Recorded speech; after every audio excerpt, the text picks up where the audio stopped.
Hello everyone and welcome to SailGP Today. I'm Lisa Darmanin. And I'm Alex Hobern. And today we're joined by SailGP CEO, so Russell Coutts. Russell, thanks for joining us. Thanks, Lisa. Well, Russell, before we get into 2026, we want to talk a little bit about 2025. Looking back, it was an incredible season. Do you have a highlight? Wow, there were lots of highlights in 2025. I think the final was a great race. I think 3 lead changes. I think the fact that 8 teams won events was a massive highlight. You know, to see the Germans, come through and win an event at the end, which were one of the lower ranked teams, was amazing. And then get on the podium in what was it, 1 or 2 events post that was also great. I think the fact that all teams, I believe, won races in the 2025 season was also showed how competitive it was. I think the racing was fantastic. The racing as a whole, we had a mix of conditions: strong winds, light winds. I think the British were worthy champions. Obviously, you mentioned the German team there. Were there any other teams throughout the season that surprised you? Well, I think they all made, all of the lower ranked teams made progress. In fact, the great thing is, I think that it is the American team now. On yesterday's results, we saw them making progress at the end of the season, but yesterday they really put it together in foiling conditions, and that's great to see. We need a strong American team in this league, and we want them to be up there and winning the odd event and finishing on the podium. In the odd event. So I think that's really heartening to see, and we've got a great competitive basis going forward. It's awesome to see. It was also awesome to see, lots of teams looking ahead and trying to make changes. I think that was going to be my next question: is who do you think needed to make the changes? Who needs to step up this season and show us what they've got? I think obviously Artemis coming in was a big change, and they've taken some key athletes from other teams. But I really like the Australian combination. I mean, Goobs wasn't, he was obviously injured yesterday and perhaps won't even sail Auckland if they sounds like they're going to be conservative and wait for a full recovery. But clearly, if anything, that team's got stronger. And that's not taking anything away from Chris Draper. He was excellent, but I just think the combination between Slingsby and Ian Jensen is very, very strong. They've been, lifelong friends, and I think that really, really matters at this level. And apparently they've got even in practice, they had a really good understanding of each other. So I know that Slingsby's really buoyed by that change. I think there are other, really good changes. I think some of the other teams have strengthened nicely. I think we didn't necessarily see it yesterday, but Red Bull Italy have made some changes, and I think it'd be great to see them on the podium as well this coming season. I think they're capable of doing that, and they've been building nicely. Their coaching changes as well. That's allowed. We saw how strong the French were yesterday, and that's probably in no small part to their organisational structure now. And having Philippe Presti in the coaching booth, I think, is really helping them. And I would expect anyway to see more consistency from the French team this year. I think he'll be focused very, very much on that. So yeah, exciting stuff. And when you bring in, like, as you mentioned, Goobs and Tom know each other well. When you bring in a team together like Artemis, a brand new team, and there's lots of incredible athletes within there, how hard is it to achieve that team cohesion that makes the boat go fast? Well, it is hard. And even though that they, showed yesterday what a quality team they are, they may well end up winning this event. Who knows, they're that good. But it won't all be together yet. And I think the frightening thing for perhaps some of the other teams is that team's not going to stand still. I think their rate of improvement will be faster. Don't forget, Nathan has been out of it for more than a year. and to come in and do that at this level is very, very impressive, and would be a red light for some of the other teams, I think. I think he surprised himself a little bit. I think you're I'm always sure- you're I'm always sure he did. hopeful. No, But, I'm sure he did. You know, yeah. I mean, and I don't think that will necessarily continue immediately. You know, I mean, it was a sort of a dream start for them. It's going to take.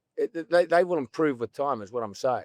You know, Yeah, if this is the baseline, it's only going to get better. Well, I don't think that is the baseline. The baseline's probably underneath that a bit. You know, Yeah. I mean, those conditions would suit Nathan beautifully. You know, and so there will be work on comms and just getting that whole communication in the back of the boat tactically, get that refined. It will take some time, so it'll be interesting. You know, as good as Nathan is in the light shifty conditions, you do need support these days. You know, both from the coaching booth and the strategist to be winning at the top of this league. And I would expect that's not going to happen overnight. That it will take them, you know, 3-4 events to really, you know, hit the ground running with in that regard. Well, on transfers, obviously some were really good transfers, but it also left some other teams a little bit, I guess, scrambling. Mubada Brazil, they had huge signings last season and then lost two key players. I guess how hard is it for teams to be able to lock in their roster lineup? How much of an impact is that having on some teams? Well, I think, you know, the challenge some of those new teams are the top athletes are looking at it and they're saying, well, what's the chances of us getting on the podium and winning prize money? There's plenty up for grabs. And so there's and that prize money is going to go up this year. Wow. You know. Yeah. So there's obviously a cap on the expenses a team can spend, and so it's in a way it's a challenge for the new teams because you know the athletes are looking at it and they're all professionals, so that they're in it to win, but they're also in it to earn a living, and you know, no doubt they're assessing what the chances are of getting on the podium. And I think that's another reason why Artemis was so successful in getting that top lineup. You know, so I think Martine's doing an incredible job, by the way. You know, I mean, I think for those folk out there that are watching, they don't really realise how good she is doing. You know, it's an incredible job. But it's a catch-22. They need to start getting on the podium. And I think they will this year. I predict that they will at least get on the podium in one event this year, at least. Yesterday's last race, I thought they were you know starting to gel and starting to come together. But Martine's excellent. I think they will get on the podium. I actually think some of the changes, you know, moving away from Andy Maloney and so forth, in a strange way, will force them into a better development program. You know, and they would have learned a lot from Andy, and I think they can take that. And you know, after all, you know, you should be thinking about, okay, that's the current level. How do we jump that and get to the next level? And I think, you know, they've got strong coaching support in the Brazilian team too. So I think long term, they're in a great situation. It's just going to take them time to build that team around Martine. And you know, I think if you put, for example, Martine on the Artemis boat today, should be right up there. You know, so it's just a matter of building that team around her, and then once that begins to work, you know, you're going to see her really performing, I think. We knew that adding a 13th boat was going to shake things up massively in terms of transfers. Yeah. Was there any transfers that surprised you? Yeah, I think the Bithell going back to the British, that surprised me a bit. Interesting. You know, and I don't think they looked as good yesterday. Nothing against Stu Bithell, but it takes time. You know, you change a wing trimmer in a boat.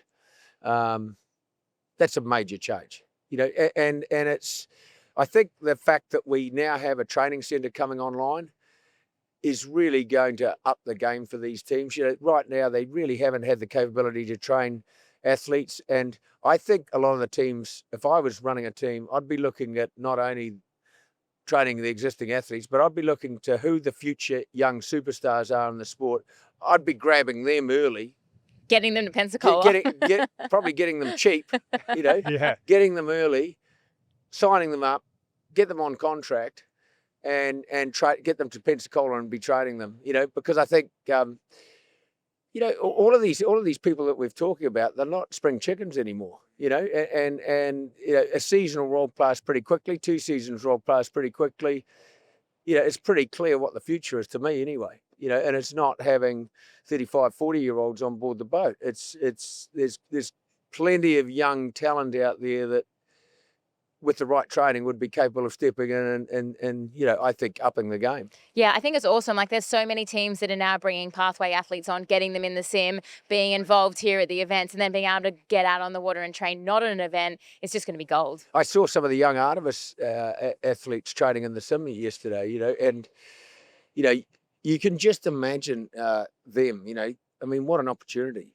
The fact is, nowadays, a sailor in Sweden now has a definite team to aim for. In the past, it's sort of been, well, I hope somebody forms a team and gets this going, and it might last for one campaign or a round the world race or America's Cup or whatever. But now you've got a team that these young sailors, from a young age, can start to aim to aspire to be part of, know that it'll be there, and I think that's a fantastic incentive for these young sailors. And we've seen, even at Olympic level, winning a gold medal for your country, you still often didn't get a break and get into professional sailing. So I think as we increase the number of teams and we intend to build to 20, that's going to allow a lot more possibility for these young athletes to if they're good enough, to get in and get on the boat. I mean, you're a case in point. I mean, there isn't always the options because it's such a limited field. Yeah, there's only so many spots, and I think it's awesome that the teams are expanding, giving more opportunities as well. And I guess, like, on that is having the 13th team is amazing. Obviously, you said that you're talking about expanding. What are you I know there's a full process. Can you give us a little bit of rundown of sort of like how you pick a team to be able to enter this league? I'm sure it's a little bit more complex than it is a bit more complex than that. Well, first off, there's we're in the final stages of if you look at the where we started, we had 6 league-owned teams. I think by mid-February we'll have 1 league-owned team, and that'll be New Zealand. So that's been an incredible process.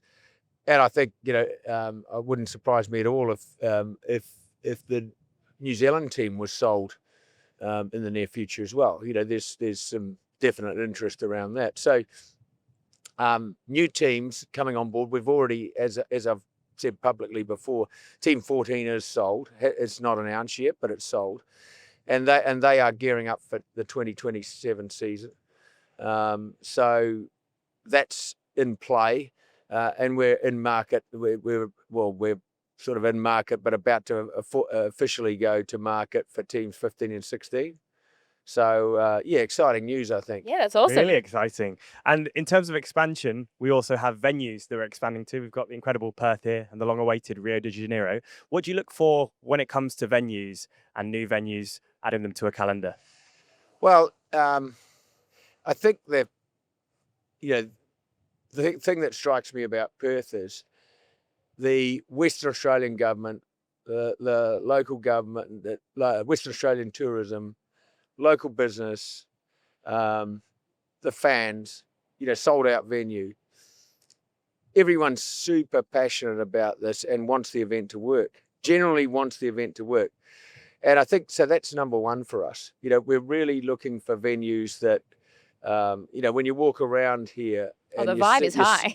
You see all the, support for the Bonds Flying Roos, and it's fantastic. That's exactly what we want as a league. And so, you can look at other venues, and I think we have these big events, and then we have these events in these smaller places, and I think that sort of mix of events is really good. If you look at motor racing, they're not, some of the big iconic events in Formula One aren't necessarily in the major cities in the world. And I think that's probably where we're heading. We'll have some that are in the major cities of the world, some that are in, places like Perth that obviously is a major city. It's pretty far away from everywhere else. Yeah, but it's actually very connected with Asia when you think about it, and so I think it's a fabulous choice, and I expect that we'll be here for a long time, and we've already got ideas about how to expand. So, and then there's other new venues. Obviously, we've announced Geneva, which I think is exciting, particularly commercially. It's just that it's obviously Central Europe, the home of Rolex. So there's lots of reasons to, and I think the event, it was a light wind event, but I think that variety of conditions is really good for the championship. And it was a fan favorite actually for the people that attended that event. It was fun to be at. It was incredible. I think just like being on the water and just seeing everybody turn up for the Swiss, everyone was super excited. And I think I love what you touched on is the fact that, with sailing, and we have heavy air conditions, 18-meter wing, light air conditions, 27-meter wing. We've got that full range now, and it tests the sailors, and that's what we want to see. Well, let's embrace that, because it is part of the sport. It's a big part of the sport, and I think if we had it in Perth, every race in Perth conditions, we'd probably get the same or similar teams winning, most events. And I think the fact that you get these events in light, shifty conditions, and the teams have to be multi-skilled, and perhaps in the future you can imagine them having, just like they do in other sports, having athletes that are particularly good in a certain set of conditions. You might put a different grinding team on for Perth than you would in some of the lighter air venues, the lighter tricky venues. Like a Kinley Fowler, I think, plays a big part in the Australian boat. Well, I can imagine you having those specific athletes with those skills that actually complement the changes in crew that you get with the reduced crew numbers, and that being a real factor. And obviously, we had a few incidents already on the opening weekend. How are you going to approach the demand on the tech team, making sure that all the boats can stay fit to race? Well, big picture, if you look out where we'll eventually end up, we'll have a spare boat at these events, at least. Nice. Possibly two in the very long term. And, you could imagine, because it's critical for these teams that they are out there racing. And as the league grows and as we're able to do that, that will be a huge advantage, because then you would be rebranding a boat overnight, and New Zealand to be out there and Spain to be out there racing now, which is what you need, because there will be incidents. They're out there racing, they're pushing things hard, human errors. There will be incidents, there'll be mistakes, and there'll be damage at times that we won't be able to repair overnight. So that will, we'll move to a system like that, as we can in the future. Well, I mean, you've already put so much. We'll already have a permanent boat in Pensacola. Exactly. From the second half of next year. So it wouldn't be able to get to the event immediately if we needed to call on that boat, but it would be, a spare that we could have for, for example, in the case of an emergency in the interim before we actually get that one or two boats that will travel with the league. So many exciting things happening, new teams, new venues. It's all on for 2026. So we thought we'd get you to give us some predictions. They're always tough. First of all, who's your dark horse for the season? Well, first of all, I'll say that most of my predictions to date haven't been very good. That's why you need it on camera. Although I did predict that the British would win the final. So that's true. That's the one I've probably got right. And that one I always got that wrong, obviously. So, but I think I really like Artemis. I think it's the fact that they came out so strong yesterday, this early on in their development, is definitely a red flag for some of the other teams. I mean, that they've put a mark in the ground now, and they are going to be a force to be reckoned with for sure. I think the Australians will be very tough this year. I actually think, we know that Slingsby hates losing. All of these people do, but him perhaps maybe more than ever. Him perhaps more than most. So and they'll be working. I think they are.